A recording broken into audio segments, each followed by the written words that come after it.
ዛለምንም አማላጅ ሊገለጥ ካለው ቦክስ ወንጌል እኮ በፍቅር ይሰራል። መጽሐፍ ቅዱስ የተጻፈው የበደላችሁትን ያህል ጸሎታ ጊዜ አልታመኑ ሰው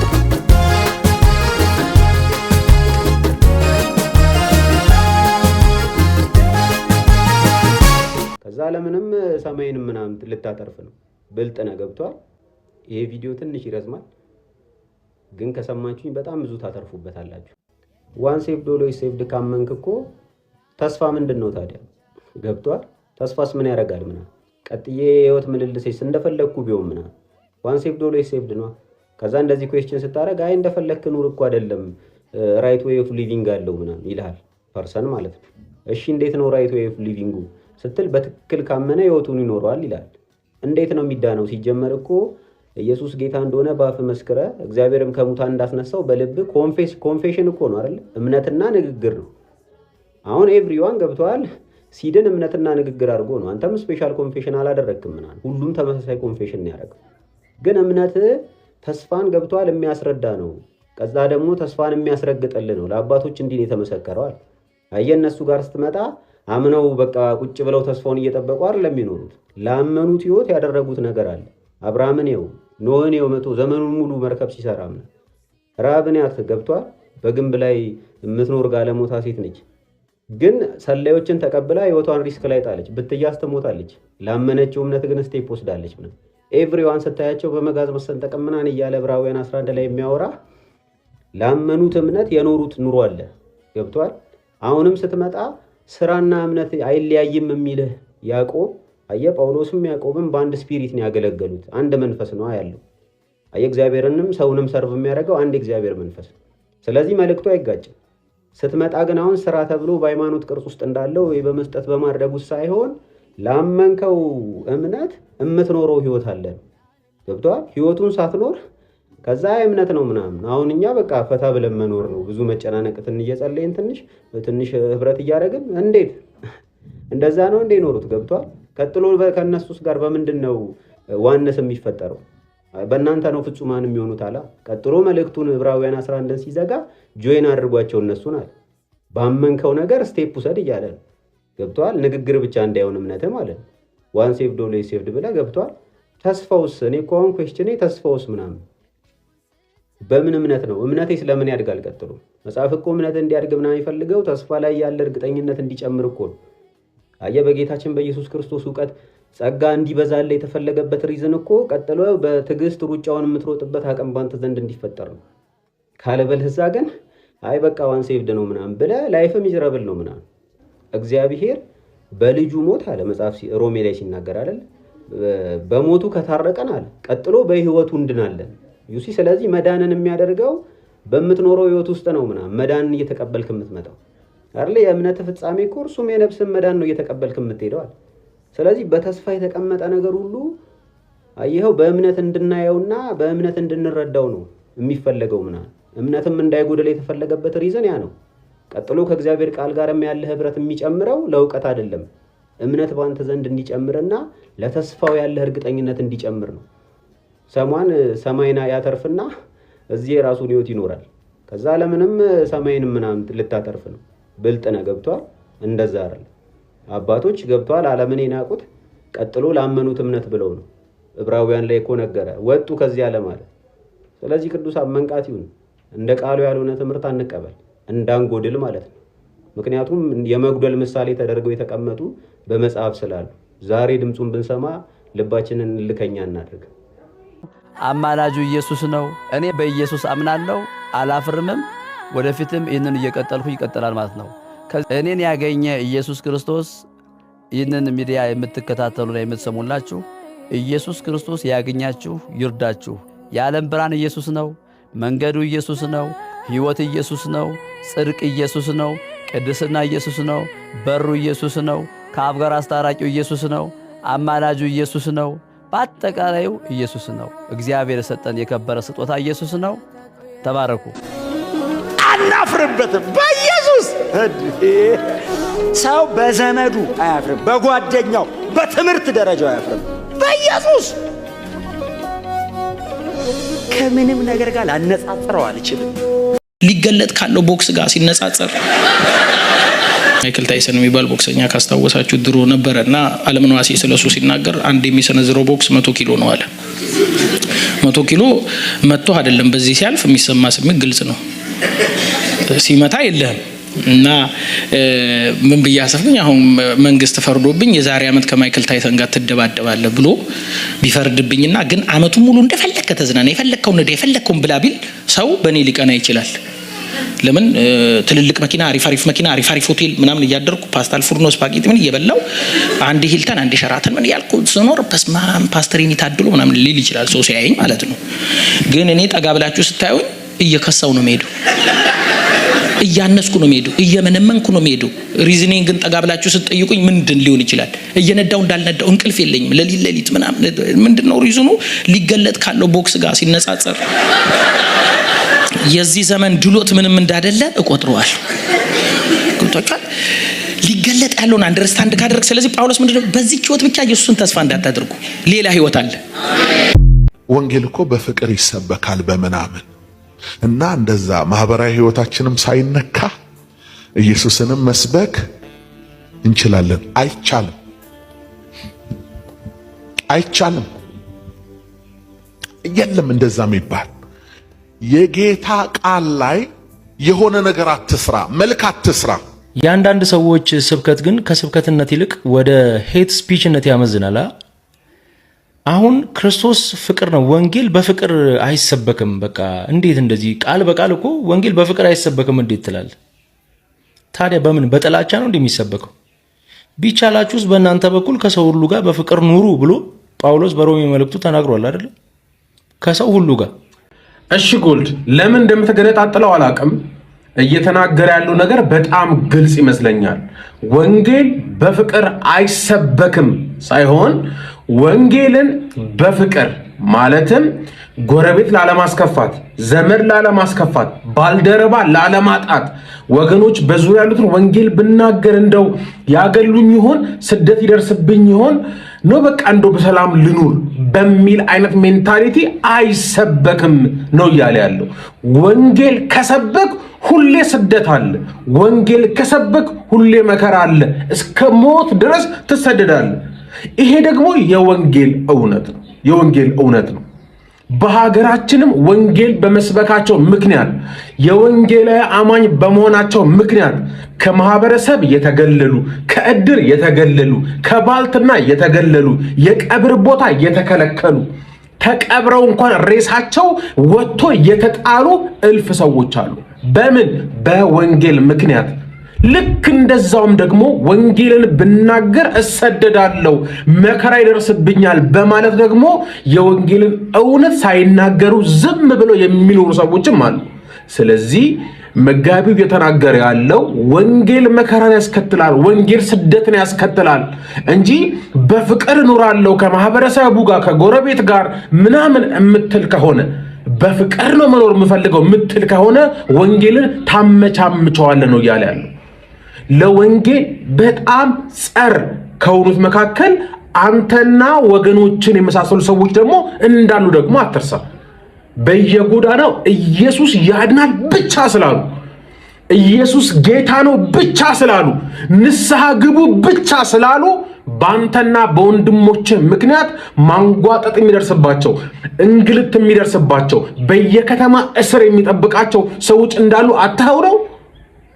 አንደኛ እሱ ነው። ሁለተኛው ደግሞ ይሄ ንግግሩ ሄት ስፒች አይሆንም ወይ ደግሞ ብለሃል። በጣም ለኔ ተአምር ነው በእውነቱ። ጎልድ አንተ ስለ ሄት ስፒች የመናገር ሞራል አለ ወይ ነው እንዴ? ሌት ተቀን ስራ ምን ሆነና ወንጌላዊ አማኞችን ማብጠልጠል፣ መሳደብ፣ ማንጓጠጥ፣ በመንፈሳዊ ልምምዶቻቸው ላይ ማሾፍ አይደለም እንዴ ስራ? ስለ ሄት ስፒች መናገር ሞራሉ አለ ወይ ነው? እና ጎልድዬ ጌታ አምላክ ይወድሃል። በህግ ለመጽደቅ መሞከር ማለት የድንጋይ ጭማቂ ለመስራት እንደመጣር። የድንጋይ ጭማቂ ለመስራት ድንጋዩን ይዘ ስትጨምቀው ብትል ታወጣለህ ጭማቂ። እግዚአብሔር ህጉን ያለ ነገር እኮ ድንጋይ ላይ አልጻፈው። ጠጣር እንደሆነ እንድታውቅ እኮ ከባድ መሆኑንም እንዲበራልህ ነው። ድንጋይ ላይ ነው የጻፈው እና የድንጋይ ጭማቂ አውጣ ነው ያለ። እንደምንም ብለህ ድንጋዩን ብትጨምቀው የሆነ ነገር ሲንጠባጠብ ታያለህ። ግን የድንጋዩ ጭማቂ ሳይሆን የእጆች ደም ናቸው። በህግ ለመጽደቅ ስትጥር ብትውል ትሞታለህ እንጂ መቼም አትጸድቅም። እሱም ድንጋዩን ዳቦ አላረገውም፣ ራሱን ነው እንጀራ አድርጎ የሰጠ። መጽሐፍ ቅዱስ የተጻፈው በእግዚአብሔር ችሎታ አይደለም። እርፍ ማለት እዚህ ጋር ነው።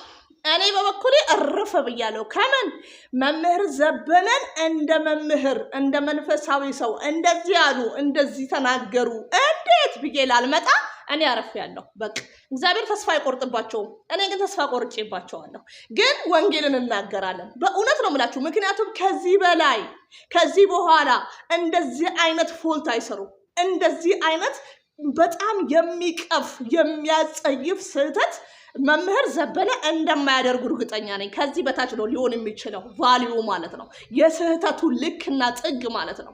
ይኸውላችሁ የእግዚአብሔር ቃል ሲናገር ስለ በእግዚአብሔር መንፈስና ምሪት እንደተጻፈ ሲናገር ሁለተኛ ጢሞቴዎስ ላይ ምዕራፍ 3:16 ጳውሎስ ለጢሞቴዎስ ሲናገር እንደዚህ ይላል።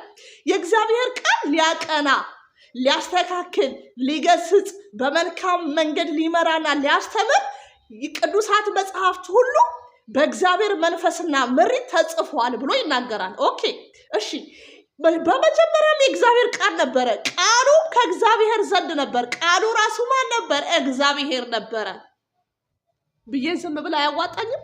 ያዋጣኛል። የእውነት ነው የምላችሁ። ይሄ የእግዚአብሔርን ቃል የሚያዘቅጥ መንፈስ፣ የእግዚአብሔርን ቃል የሚያቀል መንፈስ አናቱን ወግቼ ወገቡን ወጋሁት ድጋሚ ማለት ነው። አስፈላጊ ከሆነ ጉልበቱን ቀለጠምኩት። በእውነት ነው የምላችሁ። እግዚአብሔር ቃል ላይ ስናላግጥ ራሱ እግዚአብሔር ላይ እንደምናላግጥ እወቁ። አሁን ቪዲዮ ላሳያችሁ። ረጅሙን ፓርት ዋናው አጠር አድርጌ ስወስድ የሆነ ለኔ ሲስተም ለኔ ሐሳብ እንዲመች አድርጌ እንዳይመስላችሁ የ11 ሴኮንድ ቪዲዮ አለች። እሷን በደንብ አዳምጡና ልመለስ። እዚህች ይማልዳል የምትለዋን ቃል ይዛችሁ ተሰናክላችሁ ለጠፋችሁ ወንድሞች ስለ ቋንቋ ስለ መጽሐፍ ቅዱስ አጻጻፍ ልንገራችሁ። መጽሐፍ ቅዱስ የተጻፈው በእግዚአብሔር ችሎታ አይደለም። እሺ አሁን ይኸውላችሁ እቺ ክርስቶስ ኢየሱስ አማላጅ መሆኑን ለማመን የሚከብዳቸው አሉ አይደል? ራስ ምታት የሚሆንባቸው በተለይ ደግሞ እቺ ፌመስ ቃል አለች። ፌመስ የእግዚአብሔር ቃል ሁሉ ፌመስ ነው፣ ግን አማላጅነቱን ቦልድ አድርጋ የምታሳየን ሮሜ 8:34 ላይ ያማልዳል የሚለውን ቃል ነቀሉት፣ በረዙት፣ ተኩበት፣ ሰረዙት፣ አቃታቸው። መፍትሄ ማምጣት አልቻሉም። ነገር ግን ዛሬ ደግሞ መምህር ዘበነ እኔ ሲስተም አለኝ፣ ቴክኒክ አለኝ፣ ታክቲክ አለኝ፣ ለምን እንደዚህ አናረግም ብለው መጡ። እንዴት እንዴ? የእግዚአብሔር ቃል እኮ የተጻፈው በሰዎች ችሎታና እውቀት ነው እንጂ በእግዚአብሔር መንፈስ አይደለም፣ በመንፈስ ቅዱስ ምሪት አይደለም ብለው መጡ። የተወጋ ይሁን፣ ወቅተነዋል። ከዚህ በኋላ አይነሳም። በስሙ ስልጣን፣ በስሙ ኃይል፣ በራሱ በቃሉ ጉልበት ሰባብረነዋል፣ አድቀነዋል። አያችሁ። ስለዚህ ምን አደረጉ? እቺ ያማልዳል የምትለዋን ቃል ለማመን ስለከበዳቸው የእግዚአብሔር ቃል በሰዎች ችሎታ የተጻፈ ነው። ያሳዝናል። በእውነት በጣም ነው የሚያሳዝነው። ሶዋት የእግዚአብሔርን ቃል ብቻ አንብቡ ፕሊስ። የእግዚአብሔርን ቃል አንብቡ ወይ የእግዚአብሔርን ቃል አንብቡ። ጌታ ሊመጣ ነው። የእግዚአብሔርን ቃል አንብቡ። ቃሉ ራሱ እግዚአብሔር ነው። የእግዚአብሔር ቃል የተሳለ ነው። ከሁለት በኩል ከተሳለ ሰይፍ ይልቅ እጅግ ስለታም ነው። መንፈስና እስትንፋስን አጥንትና ጅማትን እስከሚለይ ድረስ ዘልቆ ይወጋል፣ የልብንም ሐሳብ ይመረምራል የተባለለት ይሄ ራሱ የእግዚአብሔር ቃል ነው። አጠገቡ የተሰቀለ የ33 ዓመት ተኩል ወጣት ነው ኢየሱስ። ቀጥሎስ በእንደዚህ አይነት ሲቃይ ውስጥ ነው የአይሁድ ሕግ መምህራን ፊቱ ቆመው ስቀለው እያሉ ነው። የሮም ወታደሮች ተስማምተዋል በመገደሉ። እሱ ብቻውን ነው። እሱና መንፈስ ቅዱስ ናቸው ኢየሱስ ማን እንደሆነ የገባቸው። አይ መንፈስ ቅዱስ አበራለት። ሰውየው እንደዚህ ያሉና ማይ ሎርድ ደሙ ፈሶ ያለቀውን ኢየሱስን ለመሞት እያጣጣረ ነው። ሳጋፍኖታል። እያጣጣረ ነው ሊሞት። የቀረችውን ትንፋሽ ያቆያት አባቴ ምን ነው ተወከለ ማለት ብቻ ነው። ቀጥሎ ብዙ ማውራት አይችልም። ትንፋሹ ቁርጥ ሊልበት እና ይሄ ሰውዬ የቀረችዋን እቺን ሞመንት ነው የሚጠቀማት። ማይ ሎርድ የሚለው ቃል ኩሪዮስ የሚለው ትክክለኛ ቃል አዲስ ኪዳን ላይ እነ ጳውሎስ ናቸው ባይዘው ተጠቀሙ። ይሄ ቃል ሰውዬውስ ኩሪዮስ ማለት እኛን ለማዳን ከሰማይ እየወረድክ ነህ አለው። እንደዚህ እንደማይህ ብቻ አይደለህም አንተ አለው፣ ሌላ ነህ አለው። ጌታ ሆይ በመንግስት ስትመጣ አስበኝ እባክህ። ምንድን ነው የገባው? ወንጌል እንዲህ አይደል እንዴ? ድንገትን የሚበራው ወንጌል ቦግ አለልህ። ታውቃለህ መስቀል ሊሆን የኢየሱስ ሞት የሞተ ቀን ነው ማዳን የጀመረው። ከርሞ ኢየሱስ ከተነሳ በኋላ አይደለም ያዳነ፣ እየሞተ ዳነ ሰውየው። ኢየሱስን እዚህ ጋር እየሞተ ህይወት ሰጠው መንፈስ ቅዱስ። ኢየሱስ ነው ስራዬን ሰርቶ የጨረሰው። ይሄንን ህይወትስ ወደ እኔ ያመጣው መንፈስ ቅዱስ ነው። መንፈስ ቅዱስ አክቲቭ ነበር መስቀል። ዕብራውያን 9:14 ላይ በዘላለም መንፈስ ራሱን ሰጠ ይላል። ሆሊ ስፒሪት አክቲቭ ነው እዛ ጋር። ኢየሱስ ሲሞት መንፈስ ቅዱስ ለሰው ፈቃደኛ ማን ይላል? መንፈስ ቅዱስ ቆሞ ለምን? ይሄው ህይወት ተገኘ፣ ላድል ተገኘ። ይሄኛው የመጨረሻውን ወንጀለኛ አዳነ። ይሄ ሰውዬ ከዳነ ማንም ይድናል። የመጨረሻ ፍርደኛ አዳነ ኢየሱስ ደም። የመጨረሻ ደና ሰው ካህን አይደለም ያዳነው፣ ነፍሰ ገዳይ አዳነ። የመጨረሻውን ኃጢአተኛ ማንጻት ይችላል ተባለ። የመጨረሻ ወንጀለኛው መጽደቅ ይችላል።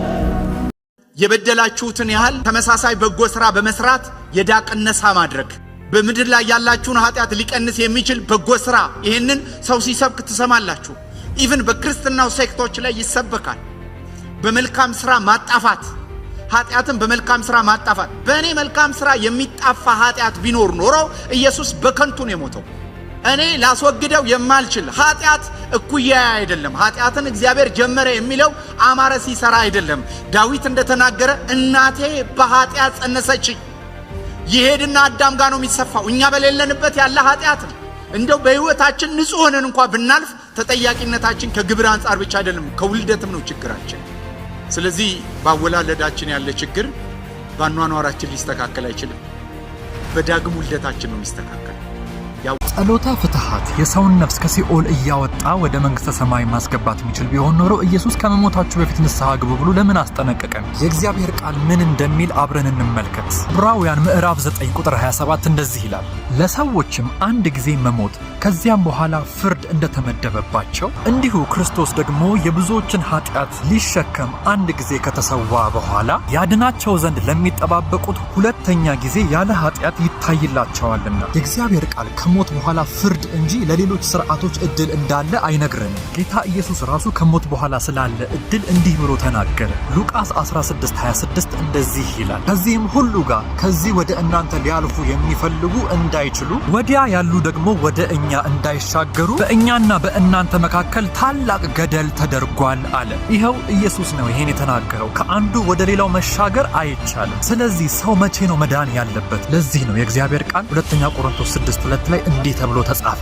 እነሆ የተወደደው ሰዓት አሁን ነው፣ እነሆ የመዳን ቀን አሁን ነው። ወገኖቼ የዘላለምን ሕይወት በእጅ አዙር አትቀበሉትም፣ ከራሱ ከኢየሱስ ነው የምትቀበሉት። ኢየሱስ እንዲህ ብሎ ተናገረ። ዮሐንስ ወንጌል 3:18 እንደዚህ ይላል፣ በእርሱ የሚያምን አይፈረድበትም፣ እርሱ የማያምን ግን በአንዱ በእግዚአብሔር ልጅ ስም ስላላመነ አሁን ተፈርዶበታል ይላል። ሐዋርያቱም የሰበኩት ከሞት በፊት ስላለ ንስሐ እንጂ ከሞት በኋላ ስላለ የደረሱልኝ ጥሪ አይደለም። ኤፌሶን ምዕራፍ 2 ቁጥር 8 እንደዚህ ይላል፣ ጸጋው በእምነት አድኗቸዋልና ይህም የእግዚአብሔር ስጦታ ነው እንጂ ከእናንተ አይደለም፣ ማንም እንዳይመካ ከሥራ አይደለም። ንስሐ መግባት የምትችሉት በሕይወት እስካላችሁ ድረስ ብቻ ነው። ከዚያ ወዲያ ሌላ እድል የለም። መዳን የሚገኘው በሕይወት ሳላችሁ በክርስቶስ ኢየሱስ ጌትነትና ዳኝነት በማመን ብቻ ነው። የእግዚአብሔር ቃል እምነት ከመስማት ነው፣ መስማትም በእግዚአብሔር ቃል ነው ይላል። ስለዚህ ሰምታችሁ ማመን ይሆንላችሁ ዘንድ ወንጌልን እንሰብክላችኋለን። እግዚአብሔር ቃል ኢየሱስ ጌታ እንደሆነ በአፍህ ብትመሰክር እግዚአብሔርም ከሙታን እንዳስነሳው በልብህ ብታምን ትድናለህና ይላል። ሰው በልቡ አምኖ ይጸድቃልና በአፉ መስክሮም ደግሞ ይድናልና ይላል። ስለዚህ ወገኖቼ ከመሞታችሁ በፊት ኢየሱስ ክርስቶስን እንደ ግል አዳኛችሁ አድርጋችሁ ተቀበሉ። ኢየሱስ ክርስቶስ ያድናል።